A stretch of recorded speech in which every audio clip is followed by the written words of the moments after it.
Мен мамлекетим үчүн өкүнөм. Мындай пикирин депутат Тынчтыкбек Шайназаров парламентте өкмөттүн курамы талкууланып жатканда айтты. Ал премьер-министр Сооронбай Жээнбековго Кара Суу районунун Нариман айыл өкмөт башчысы боюнча 2 ай мурда кайрылганын, бирок жооп жок экенин нааразычылыгын билдирди. Анын айтуусунда Нариман айыл өкмөт башчысы 12 гектар айыл чарбасындагы суулуу жерди бөлүп башка мамлекет жарандарына сатып жиберген. Сот аны жоопко тартуу боюнча чечим чыгарган. Бирок ушул күнгө чейин кызматында отурат. Ошол эле маалда Кара Көл шаарынын мэри 6 сотук жерди күркөө үчүн берген деп иштен алынганын эскертип, мындай мамиле өлкө кызыкчылыгына, мамлекеттик кызмат нормаларына каршы келет деди.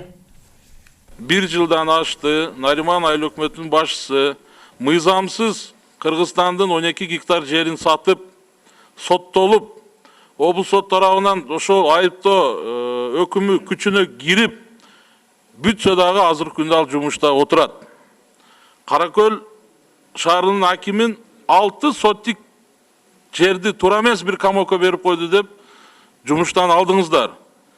Ошону менен биргеликте Жалал Абад мэриясы мыйзамсыз 1 гектар жерди сатып жиберип атат.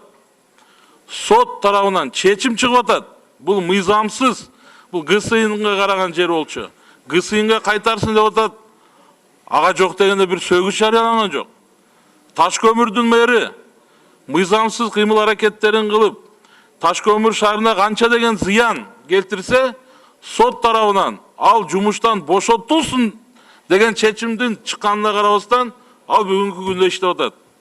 Мен айтайын дейт элем, бул эмне деген мамиле?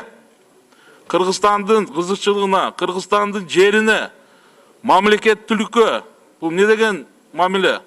Же боло береби бизде ушундай? Мына адамдар келип атат, жетекчилер, министр болуп атат. Мына 2 министр транспорт айткым келет. Министр болду, жаңжал менен кетип атат. Артынан кылмыш иши козголот деген сөздөр болуп атат. Бул эмне деген көз караш? Бул кадрлуу маселеге биз кандай көз караш кылып атабыз? Барып аткан киши анда барып мен урдап, бирдеме кылып, жеп, тоноп, ашып кетсе 1 жыл иштейт экенмин деген ой менен барабы биздин министрлер? Ушул нерселерди ойлоп, мен баягы ойго келдим да, мне за державу обидно депчи.